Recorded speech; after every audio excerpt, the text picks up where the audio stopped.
Hello everyone, we're here with the incredible Marc Prensky. He's the creator of the terms digital native and digital immigrant, and most recently the author of the book Education to Better Their World. Am I correct? You are correct. Okay, so today we're going to do a small talk and interview to find out what are his perspectives towards education for kids of the future, including myself. In your previous speech in the morning that was incredible, you talked about that we need to rethink what being educated means. I think that in the past, being educated meant knowing how to think, how to work intellectually. That's what we thought, having read the right books, having gone through the right courses, having gotten the right degrees, that meant you were educated. But what was left out of that education was any notion of accomplishment, was any notion of getting something done, taking action, having good relationships, and accomplishing. So what I think is happening is that the definition of being educated is not just knowing things or being able to think in certain ways, but it's actually the whole picture. It's getting things done. It's effective thinking, action, relationships, and accomplishment. What's the main difference between achievement and accomplishment for the ones who have not heard you in the morning, and what does it entail for people? Okay. Well, sometimes achievement and accomplishment are used interchangeably, but the way I like to look at them is that an achievement is something you do for yourself. Maybe you climb the highest mountain, maybe you get the best grade, maybe you become the head of your class. That's something that you have achieved, and that's good. There's a lot to be said for that. An accomplishment, on the other hand, is something that you have done for other people or for the world. So if you have climbed Mount Everest and you have cleaned up all the debris on top of Mount Everest, that's not just an achievement, that's an accomplishment. And regarding the word accomplishment, you mentioned before the role of teachers to empower kids to do things and to get things done. But before we could understand it as, okay, I'm going to empower you to achieve things. But how do you think that switch must go in order to not just empower children to achieve things for them, but to achieve things for their communities and for their countries? Well, the goal of education is changing from improving individuals to improving the world, to bettering your own world. And so what we want to empower kids to do is to make their own world better as they see it, whether it's their family world, their local world, their country world, their global world. And so the more they understand that with the tools that they have, they can take action, they can respond to the problems that they see in the world, the more empowered they will feel and the more they'll do that. There's this topic that you also talked about in the morning that was, we need as teachers to take our children into the real world so they can figure out ways to solve it. But so many teachers are afraid and think their children are unprepared to confront the real world. What would be your suggestion for them, and what would be your call for all the teachers that can get to see this? Like, what's the message? The important thing for adults now, whether they're teachers or parents, is to understand that their kids are not the same as they were when they were young. So they're not what I call little us's.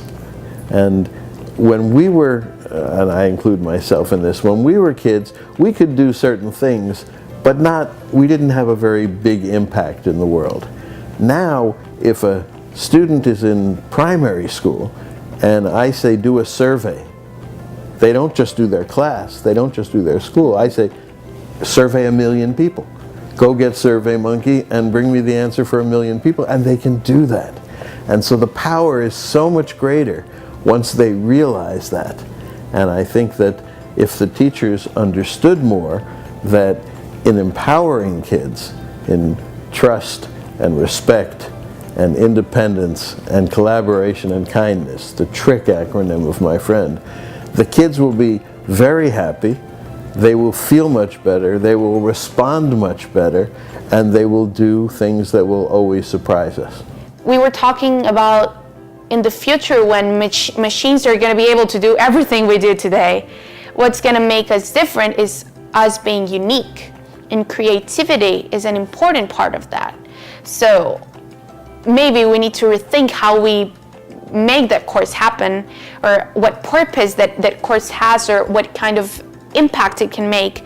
So what would be your suggestions for all the teachers that make this course that's very important, and that in your opinion I consider is one of the most important to become this unique, educated human beings of the future, to rethink it in order to make it sexy to kids? Well, this is an example of what we do in academia and school a lot. We think about subjects, we think about stuff, but we don't think as much about the kids, about the students. So if you took the same course and you said, what problem do you care about in the world, you, and what are you good at, and what do you love to do, and now let's figure out how to make some solutions to those problems that you care about, that you love, that you're good at, and invent some new things. And you would probably be more motivated to do that because you'd come out with your own solutions. And then at the end we could say, oh, by the way, that was creativity, right? That's very nice. But when you start with the subject matter, it really takes things away from the person often. And I think that's one of the biggest problems in education, is that we don't focus on the individual, just for the reason you said. Because we want, in the future, if two people can do something equally well, a machine can do it, or learn to do it. So we want people to be unique, to do something better than anybody in the world can. And that's possible at every level. Even the lowest level groundskeeper or street sweeper can do it in a unique way and be special for that. And if they do that, then it's less likely that a machine will take their job. And so I think that the important thing is to make sure that we focus again on the people, and not just on something called a subject matter, whether it's creativity or entrepreneurship or whatever else it is. There's lots of skills we need, but the people are more important than the skills. We were talking about like expanded brains in the morning. That works in a certain, let's say, social and economic context. Here in Peru, and to make it smaller, even Lima, the reality between this Lima you're sitting right now and other parts of Lima that are just 2 hours away, children don't even have access to a good hospital, and they don't have access to an iPad or to learn how I learned when I was young, because I was lucky enough to be inside this school and to share with these teachers. I think we have a huge opportunity here.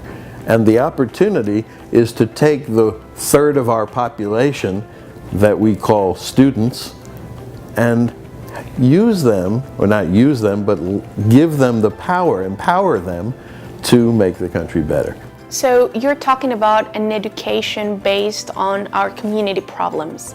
And sometimes that doesn't happen because we don't have the opportunity to get to know our reality, and we're like stuck in especially in Lima. It's like a very small population that actually, as I mentioned before, has the access to this kind of education. So what would be an idea that comes to your mind at this point that you can tell these teachers sitting right here, okay, go and do this, like take your children to the field, like to find out? The most important thing is to start talking with the kids directly and start listening to the kids directly. I don't think there's a kid in the world, or in Peru, or in Lima, that if you said to them, do you see problems in your world? Oh, and tell me what they are. They would have a list, a very long list. And you say, now which ones of those do you think that you could help with your strengths and your interests, and which ones do you want to help with? I think that it's not hard to have those kids connect to themselves to solving the problems. They've just never been told that they have that power. And now you say, okay, well, you do have that power. What do you think we should do? What do we need?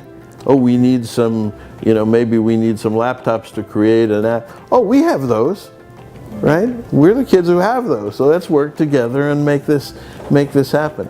Or another situation is where in one country they were trading off kids who had the iPads. We're trading with old people for reading lessons. So I'll teach you to use an iPad, you teach me to read. There are a lot of things that the kids will think of, and both in terms of the problems and the solutions, that we adults won't think of. And if we liberate the kids and empower the kids to implement their solutions, they will do it. Why do you think it was necessary for all the academia to change the academic tradition into an accomplishment tradition? What were like the factors that made that happen? I start talking about two traditions of education. That the oldest tradition is an accomplishment tradition. It was father to son, it was master to apprentice, it was getting things done in the world. And that went on for thousands of years. And then thinkers came along, and people like Socrates and Plato, and they said, let's form academies and let's just spend our time thinking about some of these issues. And that's very important, and that has grown. And that tradition of thinking only captured our K-12 schools, our primary and secondary schools. So what happened was that we only have the thinking tradition, and we lost in our schools the accomplishment tradition. That tradition still exists in our businesses and workplaces because you have to get things done there. So what we need to do is not switch from one to the other, but to figure out a new way of combining the two, so that people don't think that thinking by itself is enough. Even if it's critical thinking or problem solving, you still need good action skills and effective relationship skills and effective accomplishment skills. And as teachers, how do you build those? We all have to learn to do that, but the easiest way to do that is by accomplishing, by doing projects where you try to get things done, where you're not just interested in the subject matter, but how to apply that subject matter, where you're not just interested in what the kids are passionate about, but how they can apply that passion. And the goal underneath is making a better world. You talked about the pace of change is so fast. And we have teachers, and most of them are digital immigrants, and which are not so willing to change that fast. So what would be your suggestion to these teachers to be able to empower and take out the superheroes inside their students to become real change makers and to really change the world, even though if it's their small community or the whole world? So what would it be? I think anybody who wants to move into the future needs to partner up with at least one, but hopefully more than one, person who's young, who's along that trajectory, and see yourselves as partners working together, so that when the young person has a question about what does something mean, they can talk to the old person. Like my son will say, what does this word mean, or what does this phrase mean? When I have a question, and my son is my partner, my 12-year-old, when I have a question, I say, Sky, how do you do this? And he'll help me understand how to do this, and then he'll say to me, no, that's so old. You don't want to do that. You're still using that app? No, you use WhatsApp. Well, how do I do this? And having that young person as your mentor or partner, I wrote a book about partnering, really helps you move forward, because they're moving at a much faster pace in all these kinds of things. And as you are working together to get things done, so if I'm making a video, I will be the person in charge of the content, but my son will do the filming and the editing.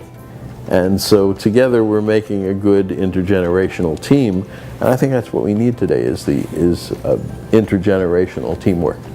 So intergenerational teamwork to get real change makers, that's the education of the future for Marc Prensky. I think so, and making sure that when we say real change makers, we're looking for measurable positive impact. Thank you everyone, that was Marc Prensky.